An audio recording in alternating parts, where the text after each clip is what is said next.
증인 투게더 또 비전 선언으로 우리 함께 나누고 말씀을 나누겠습니다. 우리는 증인입니다. 시작. 우리는 증인입니다. 말씀과 기도로 성령의 능력을 얻는 증인. 생명을 살리는 언어로 예수를 증거하는 증인. 서로 사랑함으로 함께 성장하는 증인입니다.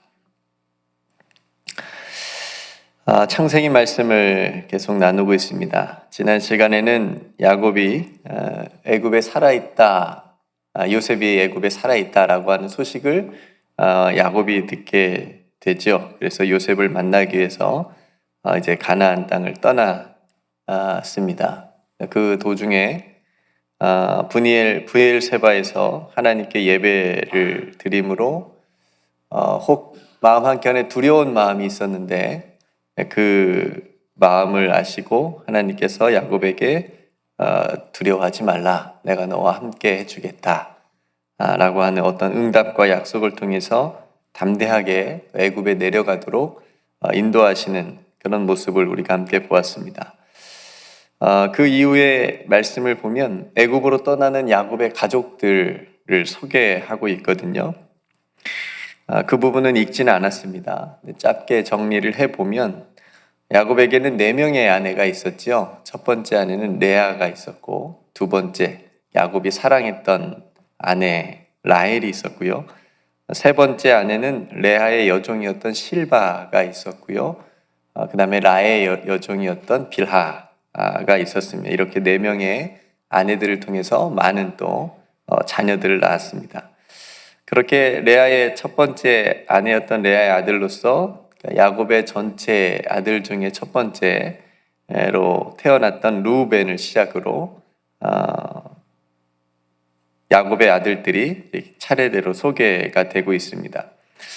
그래서 전체 애굽으로 내려간 야곱의 식구들이 70명이다 라고 하는 것을 성경이 말해주고 있고요. 그러니까 생각해 보면 야곱이 혼자 이제 그러니까 야곱의 집을 이삭의 집을 떠나서 그러니까 형 에서를 피해서 도망한 거잖아요. 그래서 삼촌 라반의 집에 가서 고생하다가 나온 지가 엊그제 같은데 70명입니다. 그러니까 이렇게 많은 대가족을 이루게 된 것을 보여주고 있는 거죠.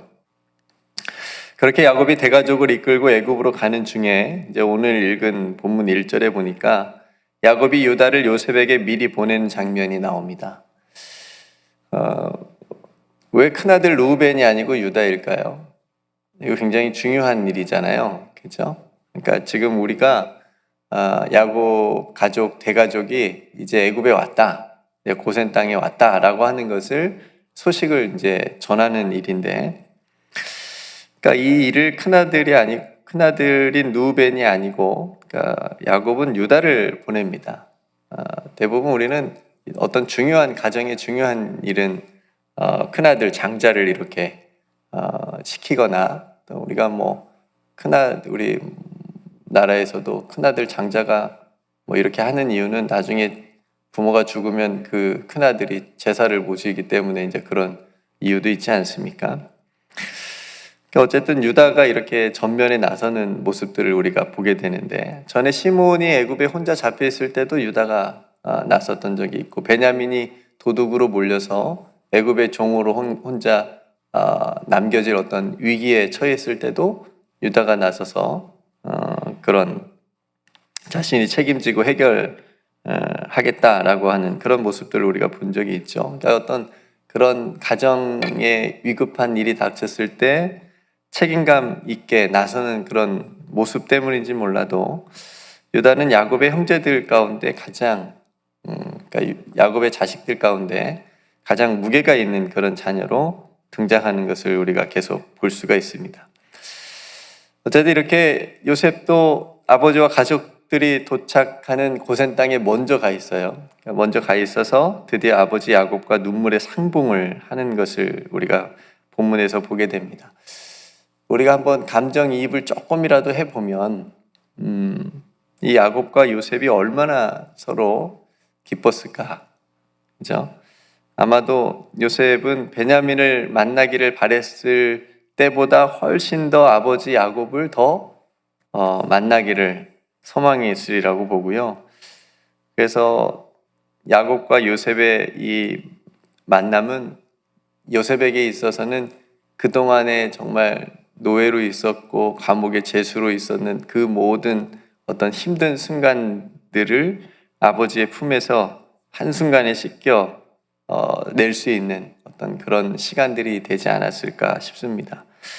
어쨌든 이들이 서로를 붙들고 얼굴을 몇 번이나 확인하고 또 확인하고 네가 요셉이 맞니 뭐 어쩌니 하면서 그렇게 또 안고 또 울고 하는 그런 모습이 상상이 됩니다.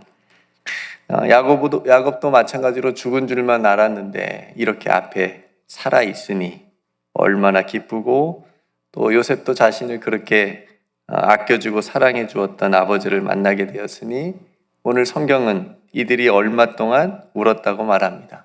그러니까 얼마나 울었는지는 시간은 몰라요. 아무튼 한동안 아마 기쁘게 또 울었을 겁니다. 어린 시절 TV에서 보았던 장면이 떠오릅니다. 이산 가족이 이렇게 만나는데 진짜 서로 말없이 서로 안고 얼굴을 확인하고 그렇게 눈물만 흘렸던 그런 모습이 떠오릅니다. 그런 모습을 보면서 아마 전 국민이 다 같이 울었을 겁니다. 그러니까 그런 모습으로 오늘 야곱과 요셉도 그렇게 만났겠지요.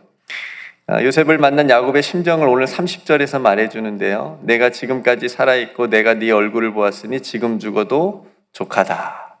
그러니까 이 표현은 어떤 표현이에요? 너무 행복하다는 거죠. 그죠? 지금 죽어도 좋다. 이 말은 여러분 언제 쓸 때 있으십니까? 쓰신 적 있으세요? 보통 맛있는 거 먹고 나서 이렇게 쓰지 않나요? 너무 맛있으면 내가 지금 죽어도 좋다. 얼마나 맛있으면 모르겠지만은. 그러니까 지금 죽어도 좋다는 진짜 이거는 야곱이 요셉을 만나서 이건 이제 내가 더 안 살아도 된다. 뭐 이런 정말 행복하다는 표현이죠. 죽어도 여한이 없을 정도로. 그러니까 꿈에도 바랄 수 없는 일이잖아요. 이거는 꿈에 바라는 일이 아니고요. 왜냐하면 죽었다고 생각했으니까 꿈에도 바라지 않는 일이 일어난 거니까 얼마나 야곱의 마음이 행복하고 벅찼겠습니까? 그래서 이런 얘기를 한 거죠. 그렇게 이제 시간이 지나서 요셉이 마음을 추스리고 가족들이 애굽 땅에 안전하게 정착할 수 있도록 이제 돕는 장면이 나옵니다. 처음 이민을 오게 되면 무엇을 해야 될지 잘 모르잖아요. 그죠? 여러분들 어떠셨는지요? 먼저 이민 온 분들이 도움을 주실 때가 참 많아요. 그죠? 너무나 감사한 일이죠. 저도 도움을 많이 받았고요.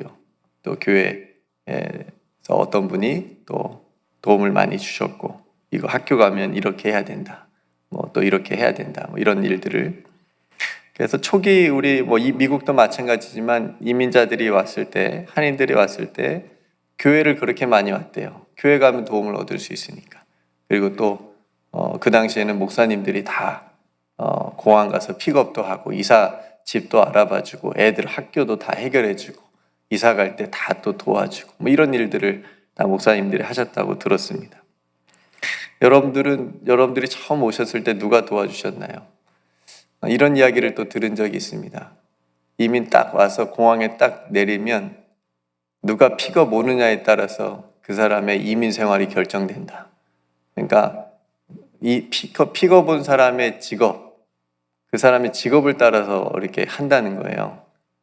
그래서 저는 다행히 조 목사님이 픽업 오셔가지고 지금도 목사하고 있습니다. 네, 여러분들은 누가 픽업을 오셨고 누가 여러분들의 이민 생활 초기에 도와주셨는지 그 감사함을 한번 떠올려 보셨으면 좋겠습니다. 다행히 야곱의 가족들은 누가 지금 도와주는 거예요? 요셉이 도와주잖아요. 요셉이 먼저 와 있었으니까 애굽 땅에. 그래서 이제 바로를 만나야 되는데 중요한 일을 가르쳐 줍니다. 바로가 이제 부를 건데 앞으로 이런 것을 물어볼 건데 이렇게 대답하면 됩니다. 라고 가족들에게 미리 알려줍니다. 그래서 그 대답으로 이런 걸 질문한다는 거예요. 너희가 무슨 일을 했느냐? 그러면 대답으로 우리는 목축을 했습니다. 그러니까 양을 쳤습니다.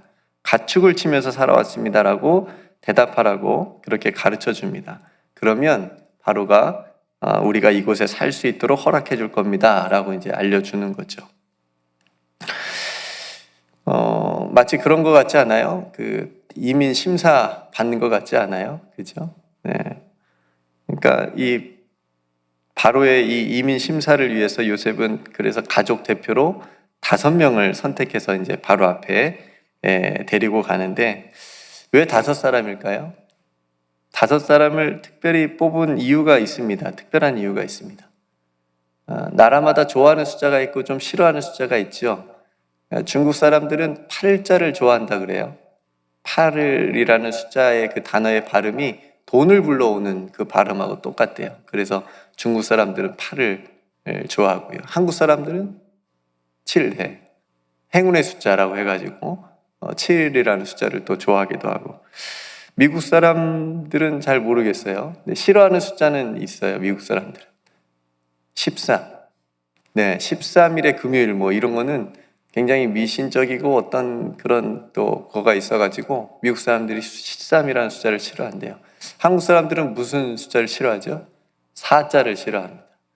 그래서 죽을 사하고 이제 연관이 있어가지고 아파트도 4층이 없어요. F층이 있습니다. 4. 그래서 F라고. 병원이나 어떤 이런 생명을 다루는 기관에는 절대 4층을 엘리베이터에 쓰지 않습니다. 그래서 F층으로 바꿔서 그 사용하는 그 얼마나 싫어하는 거예요. 그러니까 정말 싫어하는 거잖아요. 뭐 부정타거나 재수가 없다거나 이렇게 생각을 하니까 그렇게 숫자를 사용하는 것을 보게 되는데, 애굽에서도 숫자 5가 그런 숫자였던 거예요. 그러니까 성스럽고 존경의 의미를 담고 있는 숫자가, 그러니까 애굽 사람들이 좋아하는 숫자가 숫자 5였습니다. 그래서 5사람을 특별히 형제들 중에 요셉이 뽑아가지고 바로 앞에 데리고 간 거죠. 그러니까 존경한다는 뜻이죠. 네. 그러니까 여러분 기억나실까요? 이전에 베냐민이 처음 형들하고 애굽에 왔을 때, 와서 다시 돌아갈 때 형들에게는 요셉이 옷 한 벌을 줬어요. 옷 한 벌씩. 베냐민에게는 5벌을 줬어요. 그러니까 그런 의미를 담고 있거든요. 그러니까 여러분들 그렇게 알고 계시면 되고, 그래서 요셉의 예상대로 이제 바로가 물어본 겁니다. 무엇을 하였느냐? 형제들에게 물었고, 형제들도 요셉이 가르쳐준 대로 어떻게 대답했어요? 조상 때부터 우리들은 목자였습니다. 이렇게 대답을 하니까 이민 허락이 딱 떨어진 거죠. 그래, 우리 땅에 와서 너희들이 살아도 된다. 그리고 가축을 돌보는 일을 너희들이 했다고 했으니까 내 가축까지 너희들이 잘 돌봐라. 그러니까 애굽에서 일자리까지도 얻게 된 겁니다. 얼마나 좋아요. 그리고 마지막에 요셉은 바로에게 아버지 야곱을 소개하는 장면이 나옵니다. 바로가 야곱에게 나이를 묻습니다. 네 나이가 얼마냐? 야곱이 나는 나그네 삶이었는데 130살이니 130년을 살았습니다. 대답하면서 험한 인생을 살았다고 대답을 하죠. 그러면서 야곱이 바로를 축복하고 헤어지는 장면이 나옵니다. 여기서 제가 인상 깊은 장면을 하나 봤는데, 야곱이 바로를 축복하는 모습입니다. 2번이 나오거든요. 처음 바로를 만났을 때 야곱이 축복하고요. 그 다음에 나올 때 야곱이 바로를 또 축복합니다. 한번 상식적으로 누가 누구를 축복하는 게 지금 맞은 것 같습니까? 바로가 야곱을 이렇게 하는 게 더 이치에 맞지 않습니까? 지금 애굽은 대제국이거든요. 거기에 왕이에요. 야곱은 이방의 그냥 한 가정이, 작은 한 가정의 가장이잖아요. 전혀 이게 안 되는 건데, 오늘 성경은 단순히 야곱이 바로보다 나이가 많다고 해서 축복했다라고 하는 그런 의미로 쓰이는 것 같지는 않습니다. 그런데 야곱이 바로를 축복하는 그런 모습을 우리에게 보여줍니다. 그러니까 어떻게 축복했는지, 어떤 축복의 어떤 형식이나 내용은 알 수 없지만 야곱이 축복했다면 누구 이름으로 축복했을까요? 자신이 믿는 하나님의 이름으로 축복을 했을 겁니다. 그러니까 이런 야곱의 모습은, 야곱이 바로를 축복하는 모습은 하나님께서 세상의 모든 나라와 제국의 어떤 왕보다도 하나님이 크시다라고 하는 것을 우리에게 보여주고 있는 그런 장면인 거죠.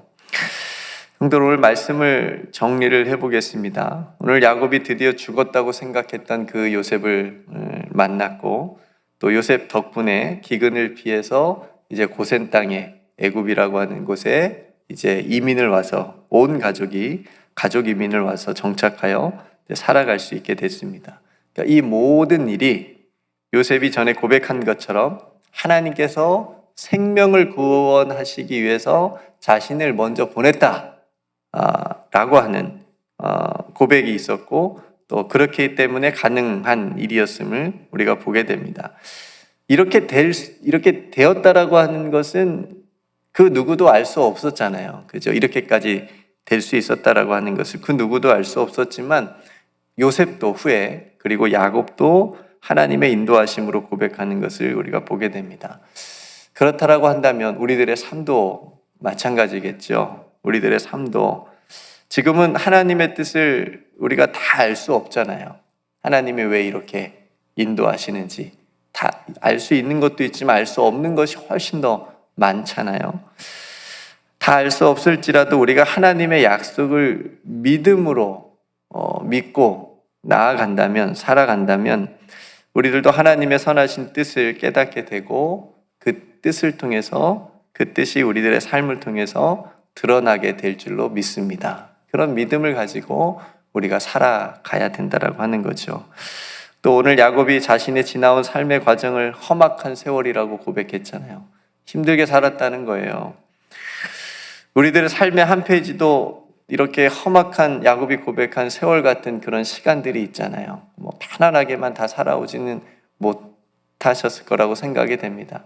우리 인생에 힘든 순간들이 있습니다. 다시는 겪고 싶지 않은 그런 시간들이 있거든요. 그런데 지나고 보면 그 시간들을 통해서 우리는 믿음을 배울 수 있고, 그 시간들을 통해서 하나님이 누구신지를 또 깨달을 수 있는 그런 생각할 수 있는 시간이 될 수 있다라고 하는 거죠. 그래서 비록 험악한 세월과 같은 고난이었을지라도 동전의 뒷면과 앞면과 같은 어떤 그런 새로운, 앞면은 고난으로 보여질지만 뒷면은 또 새롭게 하나님의 은총을 깨달을 수 있는 그런 모습으로 또 우리에게 다가왔고, 또 우리도 그렇게 고백할 수 있지 않을까 싶습니다. 여러분, 한번 그런 시간들을 한번 떠올려 보십시오. 그러면 하나님께서 그때도 여러분들과 함께 계셨고 여러분들을 붙들고 계셨다라고 하는 것을 여러분들 고백할 수 있으리라고 믿습니다. 오늘 또 보이지 않는 하나님의 선하신 인도하심은 우리를 이끌고 계심을 여러분들 믿으시고, 또 그 믿음의 발걸음으로 오늘 또 걸어가시는 저와 여러분들의 삶이 되시기를 주님의 이름으로 축복합니다. 함께 기도하겠습니다. 은혜로우신 아버지 하나님, 오늘 드디어 야곱이 사랑하는 요셉을 만났고, 또 애굽의 고센 땅에 정착하는 그런 과정들을 우리가 말씀을 통해서 함께 나누었습니다. 하나님, 그 과정 중에 요셉과 야곱의 그 삶을 통해서 하나님께서 함께 하시고 또 이끄셨고, 또 야곱의 험악한 세월을 살았다라고 하는 그 고백 속에서 하나님께서 야곱을 떠나지 않고 늘 지켜주시고 동행하셨다라고 하는 것을, 그 고백을 또한 함께 우리가 들을 수 있었습니다. 하나님, 저희들의 삶도 동일하게 믿음으로 살아가는 삶일진데, 때론 험악한 세월과 같은 힘들고 어려운 순간들을 만날지라도 하나님, 그 시간에 믿음을 배우게 하시고 하나님이 누구신지 더 깨닫게 하시고, 또 그래서 결국 하나님의 선하신 뜻이 있었음을 우리가 고백할 수 있는 그 자리로 나아갈 수 있도록 하나님, 오늘도 믿음으로 살게 하여 주옵소서. 하나님을 믿었던 야곱이 바로를 축복한 것처럼 하나님을 믿는 우리 모두에게는 축복권이 있음을 하나님 늘 잊지 않게 하시고, 우리들의 입술이 세상을 축복하고 사랑하는 자들을 축복하고 원수까지도 축복할 수 있는 입술 되게 하시고 축복의 손이 되게 하여 주옵소서. 그래서 축복의 통로와 같은 삶을 오늘 하루도 우리 모든 성도들이 살아갈 수 있도록 하나님 은총을 베풀어 주옵소서. 성도들이 이 아침 하나님 앞에 간절히 기도하는 기도의 제목을 하나님께서 들어응답하여 주시옵시고, 특별히 홈커밍 VIP를 통하여 아버지 하나님 영광 받아주시고 주님 앞에 나올 수 있도록 하나님 그들의 마음과 그들의 삶 또한 붙들어 주시옵소서. 우리에게 베풀어 주신 모든 은혜를 하나님께 감사드리며 사랑이 많으신 예수님의 이름으로 간절히 기도드리옵나이다. 아멘.